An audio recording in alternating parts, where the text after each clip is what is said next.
Hello, everybody, and welcome back to another episode of the Cinema Wave podcast. We are here this time to talk about the literary adaptation to screen of It Ends With Us that stars Blake Lively, Justin Baldoni, and Brandon Sklenar.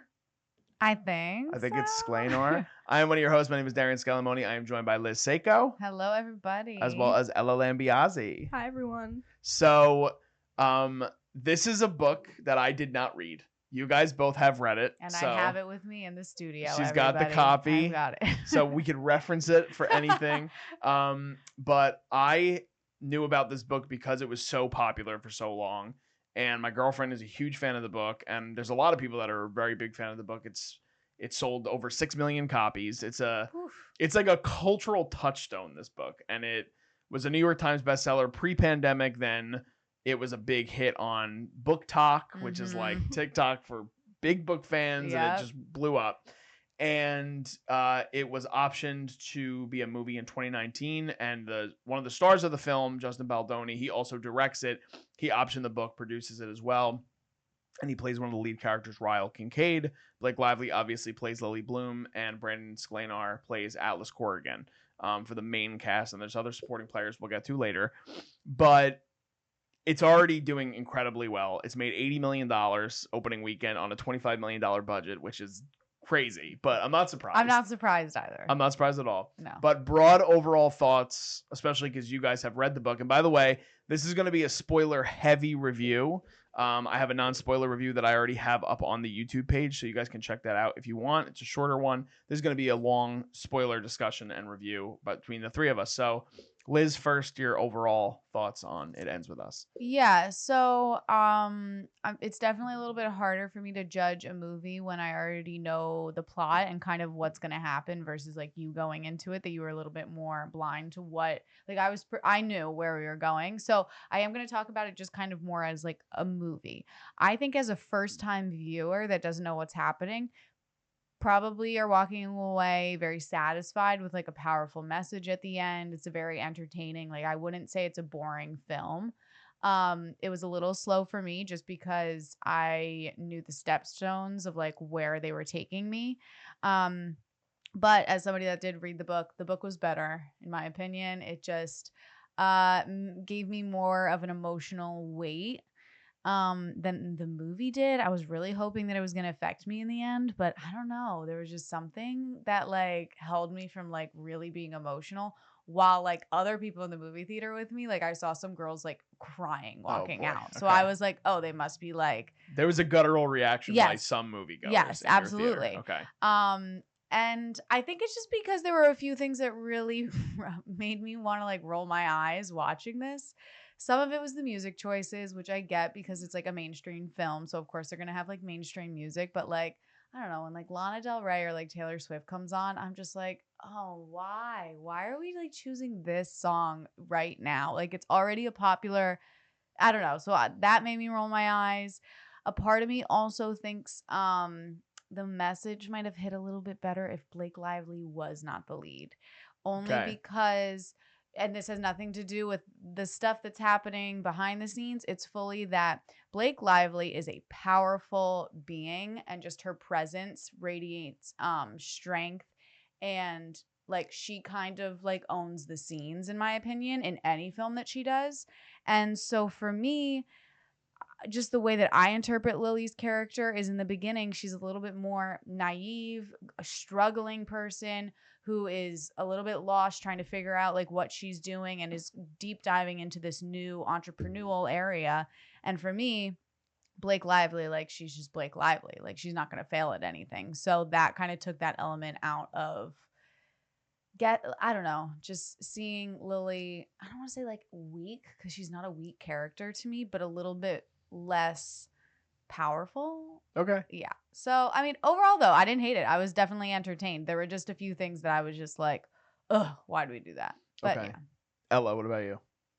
So I went into this movie not really knowing what to expect, because when all the behind the scenes pictures were first being released, everyone was hating. Yeah. Like they hated the fact that they aged up Lily and all the characters, and even that Blake Lively was the star. And I agree with that, because I don't know, I didn't really feel that struggle as much either. Mm-hmm. And people hated on the costumes and her hair and the age and Atlas. Like, there was so much hate surrounding the movie to a point where I felt like it wasn't even going to come out. Yeah. So I didn't even really know what to expect there. But I read the book a few years ago and I forgot. I remembered a lot of the main plot points, but I wasn't like, okay, I'm going to go into this movie and it better be just like the book.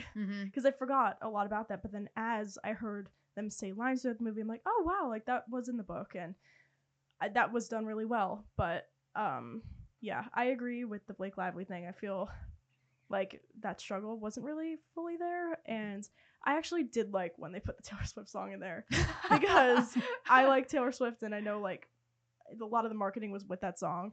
So I don't know. I felt like when that scene came on, it was like, oh my God. But that's just, I don't know. That's just overall. my opinion. Yeah. So yeah, I have no reference of the book. None, which I'm very excited to hear your Yeah. thoughts. So overall, just broad thoughts. I think that the movie operates based on what I've read in a similar way to the way the book is. Yeah. Which is fine, but I think there's a lot of aspects of it, and I've done further research after seeing the movie, especially reading some of the things that Colleen Hoover, the author, had said that just seem off, and some of it might even be like the book in terms of the movie. Like, I do think that in the book, like we had a conversation off screen, and the book is written, and she admits to this, in like a YA sort of format. She says, when I made the book, young adult type of stuff was kind of in the mainstream. They were selling a lot more, so I wanted to go in that direction. So in the novel, the characters are 23 and 30, which is even more unbelievable than some of the things that happen in the movie, which gets a little ridiculous at points. So it's good that they did age the characters up. The problem with that is some of the dialogue that is probably ripped from the novel feels very childish and cheesy coming out of a 40-year-old's mouths. It just seems very off. And the first 30 minutes of this film, I thought I was going down like a really bad path. Like, what is it? I'm just having like a brain fart right now. What, an avalanche. That's what I was trying to think of. It felt like I was going down an avalanche, and I was like, oh no, what is this movie trying to do to me?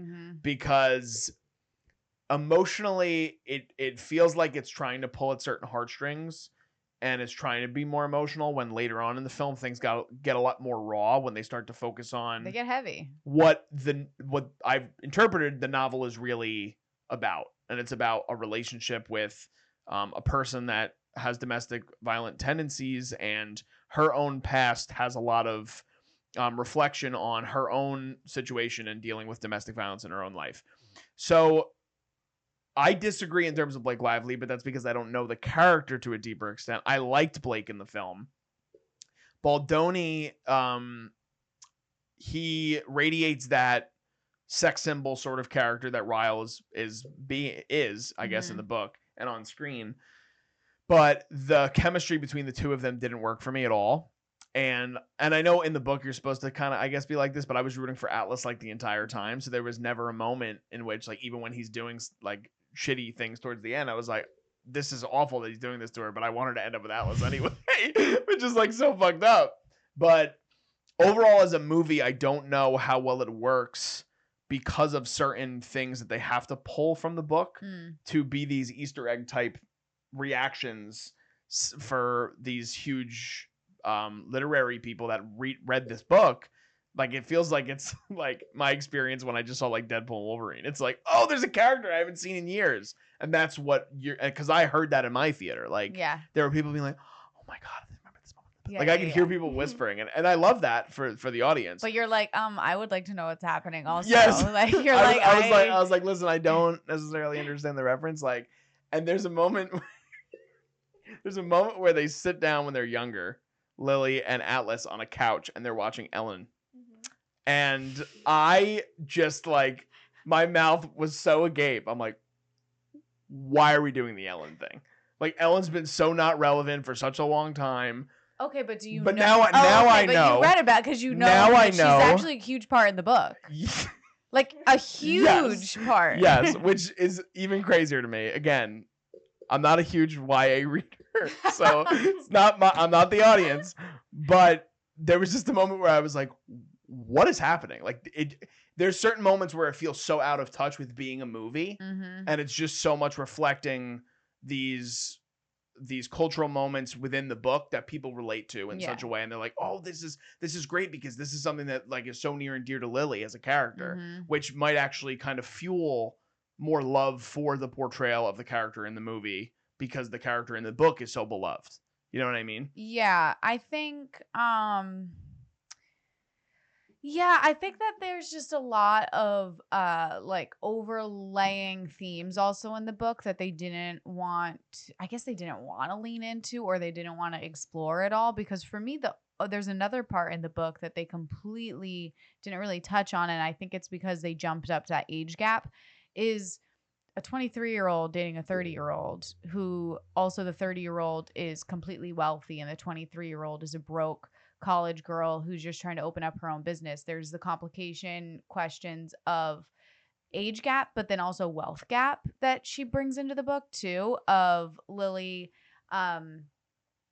like not wanting to start the relationship because she wants to figure out her own thing and not just like become his like wife that's on the side, that's just like a rich wife.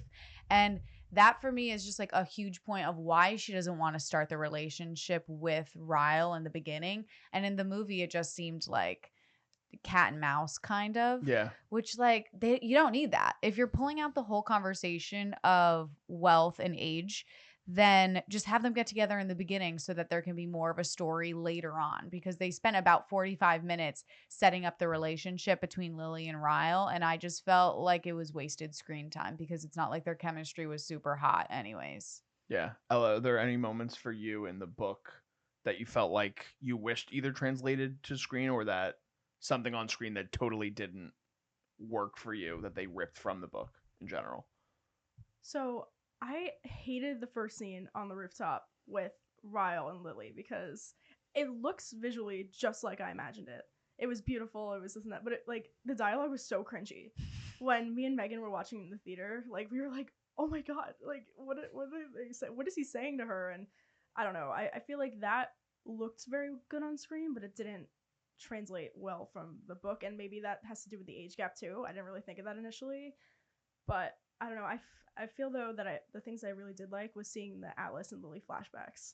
That was my favorite part of the book, and I'm happy that they kept in like Atlas's like hot chocolate cookies, and see like the moment I saw her look out the window in that first scene, I'm like, oh my god, like they're calling back to how she would look at him in the house, and I don't know. I feel like they did those scenes really well, but I wish they focused more on them because there were still some missing from the book. After like I kind of forgot every single beat of their flashbacks together, but then now since I've seen the movie, people are talking about, well, this wasn't here, and there's a scene where Atlas's mom or Lily's mom comes in and sees Atlas and Lily there, and she doesn't tell on them, and then they just jumped to when the dad came in and all that happened. But I don't know, I feel like those translated pretty well, but I wish there was more. Yeah, how much of the book is in flashback?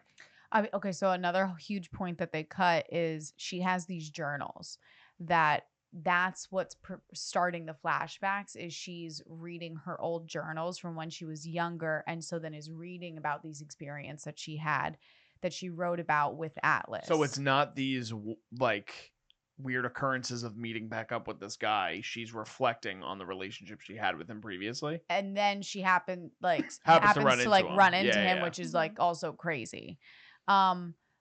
But yeah, and so like the whole thing with Ellen DeGeneres is that her journal entries are written to Ellen because she's like obsessed with him. I did learn that after the fact. So I would say like honestly probably I want to say, and I could be off about this percentage, but whatever, it's probably about 40% of its flashbacks. Okay. Because it also is showing you the setup of her family life and how it wasn't always bad with her parents, you know, like it wasn't like her parents were always fighting and like her dad was hitting her mom every single day. There were some good moments between them, but then when it was bad, it was really bad. Yeah, and I don't know how much that really gets portrayed on screen necessarily. Well, and that's what you were saying. Yeah, and we had a conversation before we started recording because I was so curious about certain aspects before we went into the review. And you made the point, which is always a good point, and I'm not much of a reader, so it's hard for me to understand the translation, but it's like the book covers so much ground on the pages that you're not going to be able to translate that fully into a film unless you're doing like, or even in a cinematic medium, unless you're doing television. Yeah. And even sometimes that doesn't work, right? Like, Well, look yeah, at because Game of there's some Thrones. paragraphs that like when you're reading it, it's gorgeous and beautiful, but then you can't put that on screen. Yes, well, that too. Like things feel awkward, like you were talking about too, Ella, in certain dialogue and things like that. But like the father to me just seemed like, and again, he's obviously an abusive person. He is a piece of shit. But there's like one moment with the hot chocolate cookies where he's like, "I love you," and like gives her a kiss, and like he's so happy to see his daughter, and that's the only moment we get of it, and it's maybe about 20 seconds, and the rest of it is like him beating the shit out of his wife, him beating the shit out of Atlas, and it's like, oh my god, and then it makes you feel as a viewer even more so, not to discredit or not understand that there unfortunately are situations that are similar to that in which someone might stay with a toxic person and an abusive person. But like you question the mother, like you're like, what are you doing? You're like, there's no love that is shown between those two characters. And obviously, as you said, they dive deeper into that in the book. I also did enjoy the flashback sequences. Isabella Ferrer plays the young Lily Bloom, and it is uncanny. Mhm. It's uncanny how much she looks like Blake Lively. It's almost scary. And sounds. First of all, the voice. Yes, and sounds. I thought they were dubbing for a second. I was like, is Blake Lively like speaking as like the younger version for a second? I wonder if she worked on an accent like to match Blake, or at least a cadence. Like I think she carries like she like closes her mouth the same way that Blake does on purpose. I don't think she does that in real life. No, I think she just was like, well, if I'm gonna be younger Blake Lively, she's a great young actress. She like impressed the shit out of me in this movie. How old is she? I'm not sure. Isabella Ferrer is I'm her gonna name. look her up. But yeah, Alex Newstater plays the young Atlas Corrigan too, and I thought he did a good job in building that relationship. And I wanted to see so much more of Atlas and Lily on screen together. Did you feel similar, Ella? Yeah, because most of the movie was focused on Ryle, and I don't know. Yeah, they had like no chemistry, so it was hard to watch them sometimes, and they were so toxic. But those scenes with Atlas were just awesome, and I really wish there were more of them. And the moment they reunited at the restaurant, I was like, oh my god, like it's about to happen. And when Lily said to Ryle, like, oh, I'm gonna meet up with my mom tonight at the restaurant, I was like, oh my god, I remember this. It's coming. They're gonna reunite. But that was again like a quarter. Like it was maybe like an hour into the movie. I think almost. It was halfway through that we finally met him. And so that's what I was gonna say. I think that the second half of the movie works so much better for me. I loved the second half. Yeah, okay. So I really enjoyed the second half too. And this is, we can get into the Baldoni stuff in a second because I do think the drama. I think it correlates in a certain way. But I felt more excited, and because that came out of nowhere for me, obviously. Like I didn't read the book, so I was not expecting that's him one to of my work questions. I didn't know he was going to work. What were you most shocked by? That like what were the moments that you were really taken aback by? That was one. Okay. Because the big thing for me was, and maybe it's talked about more in the book because it's more extensive, but there's only one scene where she's like, you really like to cook, and he's baking cookies, and I'm like, that's not. It's a huge thing in the book. That's what I'm saying. They spend almost every day together after school cooking. So to me, seeing him show up, and at first I thought he was just a waiter, just a man, like I just thought a random man. No, I knew he was Atlas. And that was another point I was actually going to make, which is a credit to the performances of Ferrer, Newstater, Sklenar, and Lively. I felt more of a deeper emotional connection to different actors playing the same role than I felt with Ryle and Lily's characters throughout the whole entire film, which is, that's tough, like Baldoni. And it's not to say that I don't think he did necessarily a bad job. I think as his character, he portrayed Ryle pretty well based on what I know about the character. But the chemistry with Lily just kind of didn't work, or with Baldoni's chemistry with Blake, which leads me to discuss the shit in the news. Which is all just coming out. I don't know where people are getting this stuff from, but there's been, I guess, major drama behind the scenes. Yeah, there is obviously a lot of stuff that is behind the scenes. Yeah. A lot of stuff that we're not even necessarily 100% privy to, whether it is the real information or the false information. But overall, the things that I know from it, you guys could probably give me more information. I don't want to spend too much time on this, but I do think it is actually incredibly relevant to what is happening in the aftermath of this film even being released. And it has to do maybe with the chemistry on screen that was lacking between Baldoni and Lively. So Baldoni was slated to direct this film before he was slated to star in it. He optioned the book in 2019. He decided he was going to produce it. He decided he was going to direct it. He's not a first-time director, which a lot of people were saying online. He's not. He did 2 other films. One of them was 5 Feet Apart, which was like a really big YA I loved that film. film. I've heard great things about it. Which is it Cole Sprouse? Or one of the Sprouses? I think it's Dylan. Oh, yeah, it's Dylan. Is We it don't know. Dylan? It's one of the It's one of Sprouses. the One of the kids Sprouses. from Big Daddy. It's one It of could them. be Cole, actually. Yeah. I think it's whoever was in Riverdale. That's then Cole. Cole. That's Okay, Cole. so it's okay. Cole. So Cole Sprouse is one of the leads in that film, and so he had directed that and another film, I believe maybe a Disney Plus film. So it's not like he had no experience behind the camera. This was a massive property for him to adapt, coming off of the success of the book. And Blake Lively, similarly, just a little bit of me reading some of the comments when she was cast. Some people were like, this is the greatest casting ever. Some people were like, this is going to be the worst thing ever. So there was already divisiveness going into it, as there is for a lot of different things, especially when they have a cultural impact such as the book has. Baldoni then cast himself as Ryle, which was an interesting choice. And then there were reportedly problems in terms of the creative vision of the film.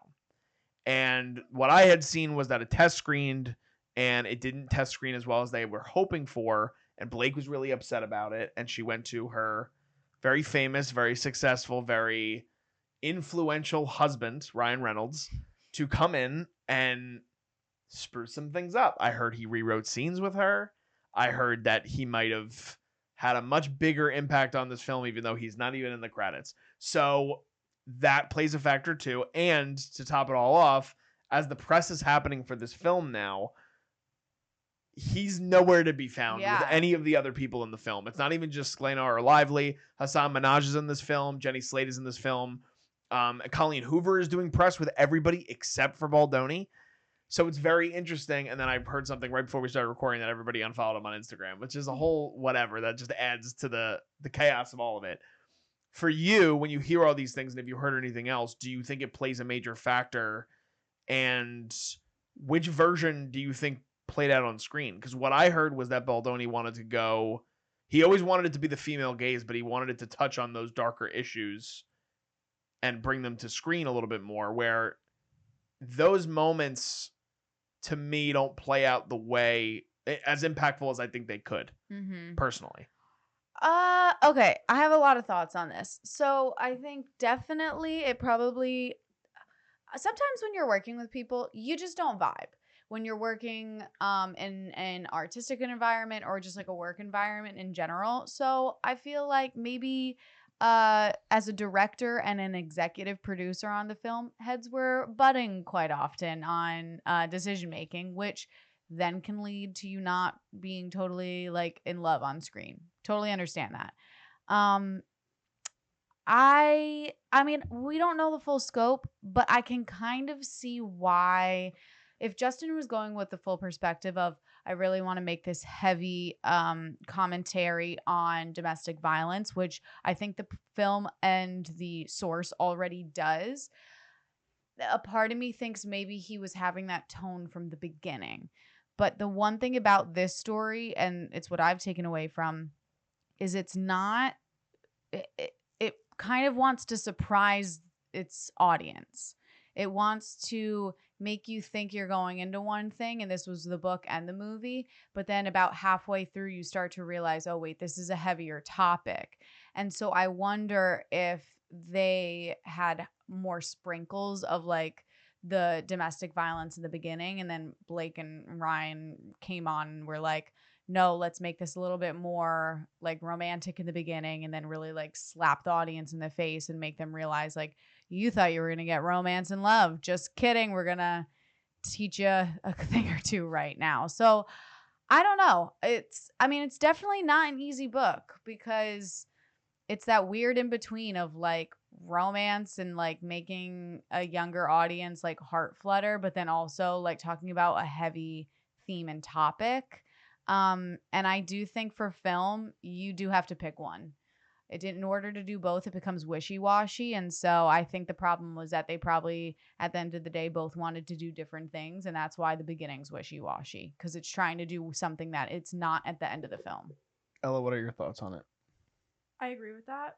I feel like, again, the beginning, I really didn't like the beginning. Mm-hmm. And maybe I heard that Ryan Reynolds, I could be totally wrong, that he rewrote the balcony scene. That's what you I said also too, heard that. right? I also And heard I that. was like, well, if he rewrote that was like the worst scene in Yeah. the movie. And it's supposed to be what kicks everything off, and it's supposed to be like, oh my god, Lily's meeting this neurosurgeon man, and it's supposed to be all romantic and sexy and this and that, but it just was not. It was cringy and weird, and you get a little hint of violence when Ryle first comes onto the roof and kicks like Mm-hmm. the chair and this and that, but that was it until he really hit her with when he dropped the pan. Mm-hmm. So I don't know, I guess it was kind of a slap in the face, but I kind of wish it built up a little bit more. I feel like that would have had more of an impact to make the people who read the book, because you said you didn't feel any emotion, right? Really? Like nothing, like No. there were people crying, like I didn't didn't feel any really. emotion, and I think it's because I like the one great, and this is what I talked to you about a little bit, DJ, is the one great thing about the book for me was that Lily's character is never super naive and doesn't know she knows what's happening the whole time. And she's like, you hit me, if you do that again, I'm out. And so she's not totally blind to what's happening. She just loves him so much that she's like, he won't do it again. He won't do it again. But then it starts happening again and starts happening again. And for me, the movie made her just kind of like blind to what was happening a little bit until all of a sudden it escalated to a point. The third time that there's a violent interaction, I thought was the most believable. And again, part of it with filmmaking in general too, that was building up to a climax, obviously, right? Yeah. But the climax of this film happens with like 25 minutes left. Well, yeah, literally. In a 2-hour and 10-minute movie. So I do think that's problematic as well. But I agree with what you're saying. I think the movie is very obvious in its intention, that deals with a heavy subject matter, but it also weirdly gets swept under the rug at so many times in the film in a way that's like challenging Lily's intelligence level rather than the severity of what's actually happening on screen. Mhm. It's a really weird dichotomy that this movie tries to balance with. And like you said, I think it's hard to make that work and do both of those things at the same time. And that's why it comes off jarring for a viewer. Like I felt like the lead up to that second half of the movie felt so out of place, and yet it's supposed to be the foundational moments that lead to these characters coming together in the first place. Mm-hmm. So I agree. Like Yeah. I haven't even read the book, but I feel that those beginning moments do not set the stage in the right way for these characters, and it almost took away so much of it for me, because that's so important in the beginning. In any field you're in or anything, you want to grab your audience right away. Mm-hmm. And this movie took a long time to get going for me. They took like an hour, Yeah. almost an hour. It took a while. I wanted to ask you too, because you're What? the cut queen, the runtime queen. The runtime didn't bother me, but I think it's choices that you had problems with. there were just choices of like, I just feel like they didn't need to do as like long of sex scenes too. There was a lot. Like at one point I was like, I feel like I'm watching like 50 Shades of Grey right now. I had that literally written on my I notes. literally was I like, do. what is going on right now? But so my counter question to that is, I know there's a lot of sex in the book. No? I don't think so. I don't think so either. Not like paragraphs of like details. It's just like, oh, we slept together. Okay. Like I don't remember it being like a very Sexy book? Interesting. Interesting. It's more like a romance book. Okay. That then. Well, then forget my next question. Why? What was your next? I question? was gonna say I wonder, but I mean, so much of the audience is YA, but it's like, if they were gonna do the sex scenes in general, why do you rate the movie PG-13? If you were gonna go that route anyway, there's also just some weird. I mean, again, I think it's because the chemistry is so bad. Like we need to have more sex scenes because no, you don't believe it. I'm saying they don't work. Like they don't work. Well, yeah. There's no. Yeah. And the thing is, like, there's tons of stories, unfortunate stories too, obviously, in Hollywood of like co-stars having awkward moments because they don't gel, like you said, on set, and then you have to have an intimate scene together, and that doesn't work. But this, to me, I was some like, of them were just awkward, like him putting the pajamas on her. Please. Not only that, talk to me about it. Talk to not me. only that, and again, it might be in the book. Who fucking just puts pajama pants over lingerie? Yeah. Like who? Not even lingerie. It's just like tights, like fishnets and tights. Literally, and it's. I don't think that's. In the I'm book. not a female. I don't remember. I don't that. know. You girls can tell me. I don't think No. that. And if we're on the topic of clothing, I hated the costumes. Wait, I was They gonna. were so bad. Hated them. I don't know. Some of them were okay, but it was like what I expected. And her hair, especially in that party scene, was so Too big. much. It was too way much. Too much. It's so funny because Too much. one of the movie podcasts I was listening to, another one before we started recording, the guy also hadn't read the book, and he's like, "What's with the decision for Blake to just wear Carhartt the whole movie?" And ironically, I was reading in my research a Vanity Fair article that talks about the 5 biggest changes from the book to the movie, and one of the things on here is Lily's like outlandish sort of look, and Colleen Hoover said that a lot of it came out of Blake's own closet, which is very interesting to me. What? I don't like that. I don't know if I like it either, but That's Gossip Girl. Leave it at Gossip Girl. Like I was distracted by some of her outfits that I was so just like, what's happening right now? and I'm also the type of person. I mean, again, when you're in a period film, you're looking at costumes like something like a Yorgos film. You're expecting extravagant grandiose. things. You want the biggest. I and best. should not, because I agree with you. I should not in the rooftop scene be looking at this woman who's incredible. By the way, Blake Lively is one of the most beautiful girls I've ever seen in my life. Yeah. It's not taking anything away from her as a person, what she looks like, she's incredibly sexy, but they dress her in like a warehouse uniform for the first moment she meets Ryle, and like he's immediately just like, I want to have sex with you. And it's like, in that dude, like I was just no, to me, I'm joking. But I looked at her and I was like, what the fuck is this woman wearing? She just came to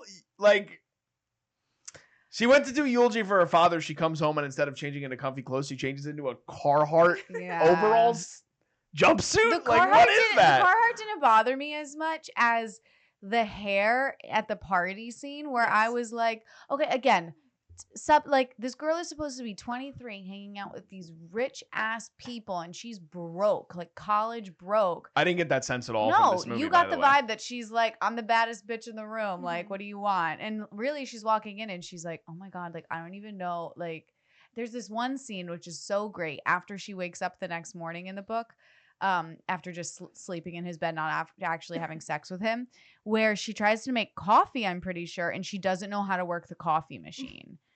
So like there's that whole other element of her also like being uncomfortable of like, what am I doing? Where am I? And then it's also like a class conversation of like there's Atlas who literally was homeless and now she's dating like this very rich, wealthy guy. This character, based on the way you're describing it, and Ella, I'd love to hear your thoughts on it too, but it seems that in the book she's a lot more shy and like a fish out of water sort of scenario, right? To me, she seems very breezy, very hippie girl, very like, I'm gonna make my life for me in Boston and now I have these amazing rich friends. Like, that's not the character. No. That's not the character. That's not at least not how I read it. I don't know if you feel differently. No, I mean, I didn't fully remember every detail of the book before going to see the movie, but I knew she doesn't dress like that. I don't know. The class thing, I forgot about that coffee thing, but that they totally should have done that. That would have been perfect, but immediately when she walked into that party and she had the jacket on, I was like, she better take that off. I don't know what she's doing. And then the dress was good, but it didn't feel really like she didn't belong there. It felt like she fit in, and I feel like, especially with Atlas being homeless, they definitely should have dove into that, because then you see his beautiful restaurant that he built from the ground up and how Ryle just like kind of has everything handed to him. So I feel like they definitely should have gone into that more. We have been kind of tearing this movie apart a little bit. No, I don't think it's bad. I that's why I think we should transition to positives. Okay. Do you want to go first? You can go. I want to hear what you were really like. I have a couple questions. I have questions for DJ. Oh. Well, actually, my first question is a hate question. Okay. How much did you hate her name? Oh, the names are ridiculous. but again, I knew. So I that part I knew going into it. Like I remember Trisha telling me when she read this book, and she told me the names of the characters, and I remember like just jokingly we're like on a walk, and she's like, "You're such an Atlas," and I'm like, "It's a compliment." It is. That's a compliment. No. But I'm like, what are you talking about? You're like, what's an Atlas? And then she's like, so this book I'm reading that I've been telling you all about. She's like, so this is, and she explained some of the story to me, and I'm like, wait, this guy's name is fucking Ryle. And it reminds me of like that children's movie that came out, like Lyle Crocodile. Like that's like his name doesn't, like, I've never met anybody named Ryle Well, in Kyle, my life. but with an R. Exactly. There you go. It's so ridiculous. But the names are crazy. Lily Blossom Bloom. Yep. That was Crazy one of my names. questions. And so I wanted to know, you knew going into this that there was like domestic violence in it, or were you completely blind to that? No, I was blind to the severity of it in the book and the extent of it in the book, but in the trailer it kind of shows you that a little bit. Slightly, right? Yes. But not like to the extent of like Yes. who it happens to and like what happens, or does it make it obvious? No, there's a scene in one of the trailers, and it might have been the first trailer. It's the scene after he finds the number in the back of the phone case and he's looking at her. And this is why it's a testament. I don't think Baldoni is bad in this movie. I don't think anyone's really horrible. I agree. To be honest, I 100% agree with you. Yeah. I think the acting is actually a strong point in this film. But that moment where he's like looking at her, like peering up at her, I'm like, this dude looks like he's gonna fucking just destroy this woman. And so I had a semblance of an idea that something to a certain extent was going to happen. I didn't know it was repeated domestic abuse. I didn't know that she had domestic abuse in her past family life. I didn't know it was going to touch on her family at all. I honestly thought it was like a love triangle thing. I thought it was, she was in love with Atlas. They were high school sweethearts. It didn't work out. Atlas came back into her life and she had to decide what she was going to do. That's not necessarily it's completely not off, what the movie. It's not, but that's off. not really necessarily what the movie is. No. Well, let's get into the ending part then, because I feel like that's what we all agreed that we liked. Like, did you feel moved at the end of the movie? How'd you feel towards it? I kind of love the scene where they're holding Emmy and she like that was kind of the biggest shock to me, but I was happy it happened. The divorce? Yes. Yeah. Where like it's such an unbelievable moment, and it's not that I thought they were going to get back together.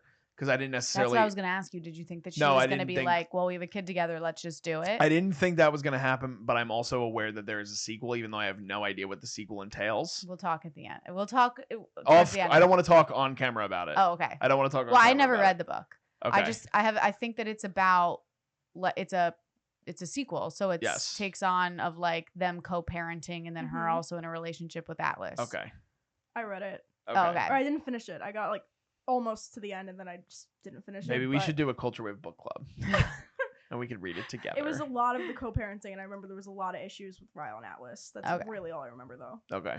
So keep going. So, no, I love that there's like, it's such a knee-jerk thing. And like you asked me what was the biggest shocking moment. Now that I'm thinking back to it, it was probably that where I was like, oh shit. Like I was like, holy shit, I can't believe she just said that, where she hands over their daughter to him and he's lighting up. And it's kind of the first time you see Ryle really happy about something other than how much he loves Lily for the movie. And obviously he has his own internal struggles that he deals with and his past of accidentally killing his brother. And there's a lot to that too.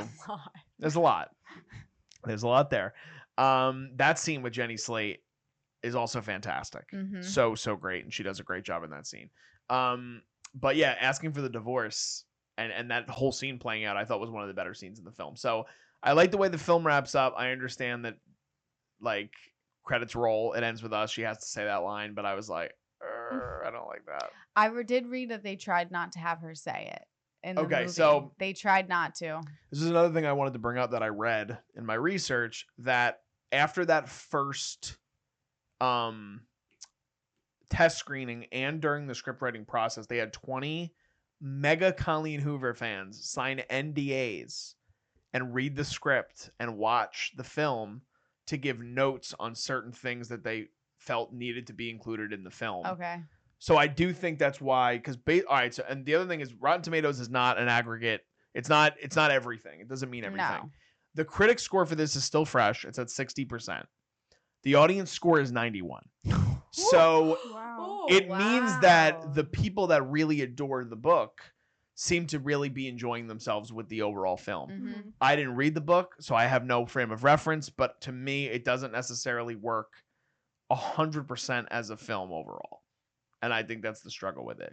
One of the things we didn't talk about that is one of the biggest positives for me is Brandon Sklenar's performance as Atlas. I love him as an actor.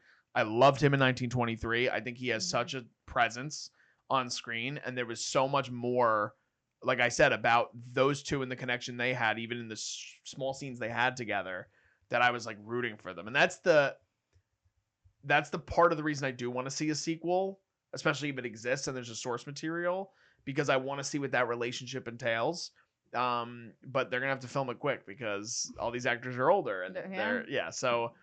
But other positives, I mean, like I said, I thought the acting was really strong.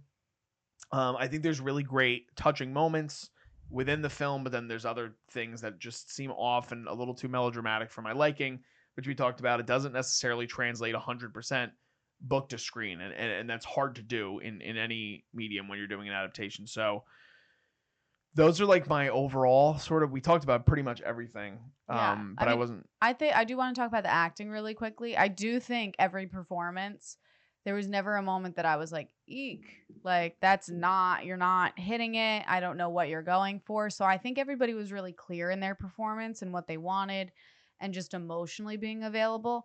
I think it's a script problem, honestly, for the film. I think it's definitely script and overall arcing themes. I don't think it's the players at the end of the day. I think it was the behind the scenes that got in the way of their performances. My question is for you. Mm-hmm. If you were to, and I'm not asking you to deep dive into every single choice made in the screenplay, but you, like you said, you can't take everything from the book. No, you can't. There are certain things that they ripped from the book that you were not happy with. They didn't translate the same way on screen, obviously. What was something or a couple of quick things that you felt would have made the movie stronger overall if they changed it? Just the route that they went, shortening up the beginning relationship. I think that any audience member would have bought that they just get together a little bit sooner. I really do think Blake Lively should have not been cast. I think they should have had somebody slightly younger. Not saying like 23, but just like younger than Justin at least. Did you want them to keep the same ages of the characters? No, because I also understand of like there's no possible way that a neurosurgeon is only 30 years old. Like that's impossible. And also like 23-year-old opening up her own shop in like downtown Boston is absolutely crazy. But in the book, the whole thing is that she's like throws all her money to this, is broke, and is just like, I'm gonna figure this out and try to do this. So then there's that whole element of which I just wish that they would have tied in the mom a little bit more nicely, because her mom says like, well, it would have been harder to leave. And so that's a huge element for Lily's character, is it's hard for her to leave financially, because she has a flower shop that's doing well, but she's now used to living off of a salary of a neurosurgeon and with a child. And so it's just that life of like, well, now I'm going to have to fully be on my own with my own company and a baby, and I have no money, versus staying with him. So I don't know. I just wish that they would have made it less rom-com-y and a little bit more of talking rom-drammy. I love that. I love that. But yeah, I wish they would have just, and then also make her not look so, I don't want to say stupid, but just like she was stupid in this of like, oh, I think I did fall down the stairs. Like, no, she literally in the book is like, no, I know you pushed me, and if you ever do that again, like I'm out. Which then you're like, yeah, okay, like this is her choice at the end of the day to stay. It's not like he's forcing her to stay. Yeah. Which then makes you just, I don't know. I just wish it was a little bit better. I get it. I wish it was better. Ella, overall, anything else that you wanted to discuss in terms of the movie? I don't know. I feel like we pretty much covered everything. But in regards to the acting, I was thinking maybe another reason they aged up the characters was because with a lot of like rom-coms now, and I agree that this shouldn't have been as rom-com-y, as someone who loves rom-coms, they should have definitely focused more on the domestic abuse and all of that stuff, because I can't believe that when he pushed her down the stairs, she's like, oh yeah, maybe I did fall down the stairs. Because like in the book, he gaslights her, but she still was like, you pushed me. So I was like, okay, this felt like a little like weak. I don't know. It wasn't as big of a deal that he literally like threw her down the stairs. Yeah. And I was thinking with the actors, I feel like they aged them up, because if they casted a younger cast, even in their 20s, maybe it would have sounded more cringy. So like a lot of like Maybe. romance Would have movies played like a coming out- Netflix movie. Yeah, exactly. It would have played like a Netflix movie. So I was thinking maybe that's why they aged them up, and I think that's why maybe Blake Lively was a good choice, but it could have been another older actress or whatever. Mhm. But I felt like all the acting was pretty authentic, but definitely the script, and especially in that first scene that I really, really don't like. Yeah, I was gonna say I do think the production value, especially for a $25 million budget in this movie, is really well done. I mean, it's a simple story, but at the same time, like it doesn't feel like some of these other too glossy rom-com sort of Mhm. things that we're seeing. And again, this isn't necessarily a rom-com; it just has elements of wanting to be that, even though it seems like it's Yeah. not that. Well, they saved money by Blake using her own wardrobe. Yes, that's true. If it's true, that's true. All right, scores. Let's get into it. I want you to go first, You want me to go DJ. first? It's like the first time. I'm 'Cause like, anyone you've go been first? so You're like, please tell excited me. about telling your score, so I want to hear All right, it. I'm going back to decimals because now everybody else on the network's starting to go decimals again. I so am doing I'm going decimals decimal. again. I don't think it's necessarily a bad movie. It's one that I would not change. Like it, I wouldn't sit to watch it purposely. But if Trisha was like, "Hey, you want to watch it ends with us?" I'd be like, "Yeah, I can watch it." And then I'd be on my phone for the first 30 minutes. Then I'd And tune then you'd in be for in the it. end. But to me, it's formulaically doesn't work narratively as a film. It's not cohesive, and it's tonally all over the place for a large part of the movie, and then it becomes a different movie entirely. And I do understand, based on what you're telling me about the book, that it has that element to it where it kind of shifts immediately. But because they translate so much of that first half from the book, that doesn't necessarily translate well with the chemistry of the actors and the dialogue that doesn't fit 40-year-olds. It hurts the movie overall.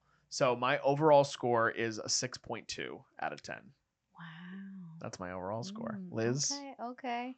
Yeah, I mean, I've talked about my thoughts. I don't think this is a bad movie. I think people that are going into it fresh probably will enjoy it. I'm just gonna give my score. I'm doing a 6.8. Okay. So you're only a little bit higher than I Yeah, am. a little bit higher because I don't think it necessarily deserves like a 6.5 because I really don't think it's that bad. But I don't know, 7 for me is like a solid rom-com or like a solid drama that I'm like, hell yeah, like I'll rewatch that.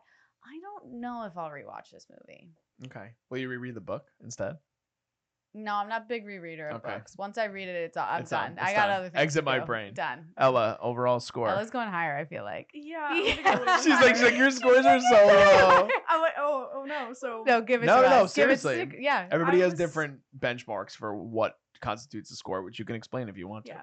So I think I kind of want to reread the book now to get more of an opinion on how much they were different because I really didn't remember much of the book. So I went in half as, okay, I have this knowledge of these few plot points, and as the movie was going on, I'm like, oh, I recognize this, this, and this. But I don't know, I feel like I want to go back and read the book, but I'd give it like a 7.5, I think. Okay. Because Nice. I really I liked it, and I liked remembering things that I remembered from the book. So I don't know how I'd feel when I watch it again, but I definitely would watch it again.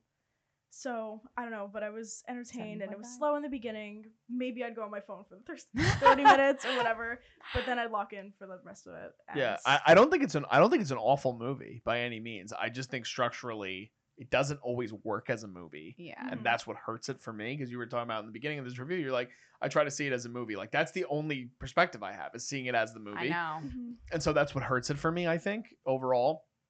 Plus, like I wanted more of Atlas and her. So if I got So the next, if Th- they're there's- gonna do a sequel, come there- on, let's be real. I mean, it's it's think, called. all right, Do you know what last thing, it's called? it starts with us. Yeah. Yes. Like, come on. Of course.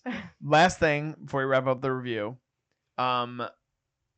how much money do we? It's already made $80 million at the box office. That's in 4 days. That's overall. So that's not just domestic. Mhm. That's international too. I don't know how much the international audience will play a factor, but $80 million on a $25 million budget. What do you think it ends up at? I'm not great at this stuff. Well, let's just give it a but I'll guess. just give it a guess. I like guessing also which platform it's gonna go to. Do you know which one?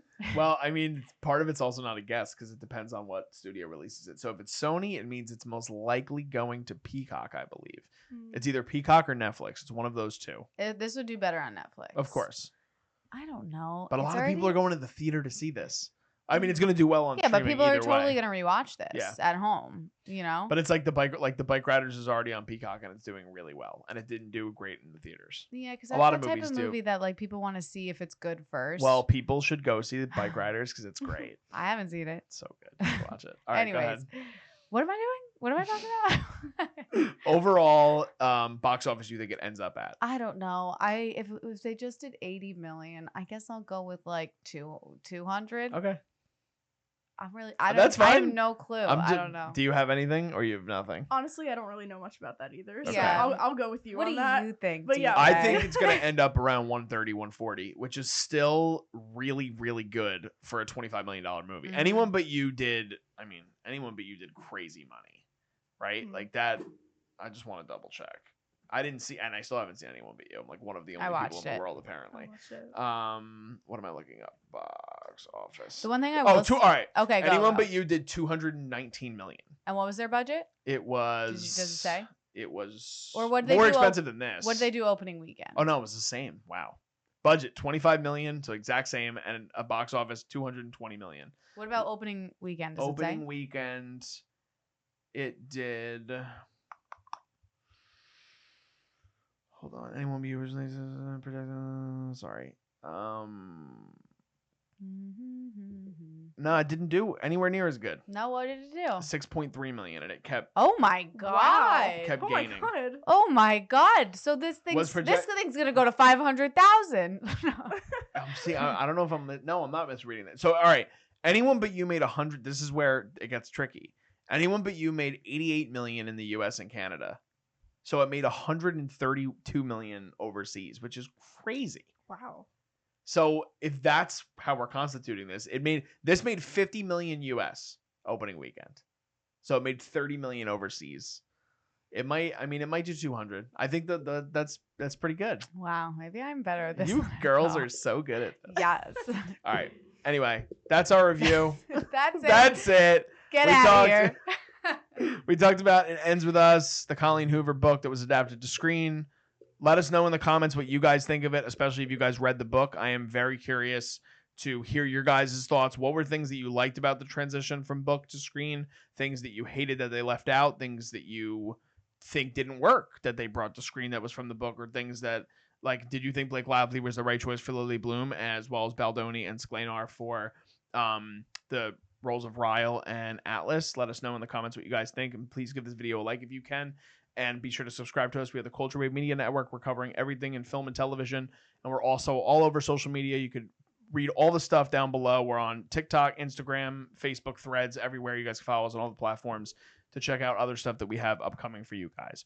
Just signing off, I am Darian Scalamoni, I am Liz Seiko. I'm Ella Lambiazzi. and we'll see you guys next time. This is The Culture.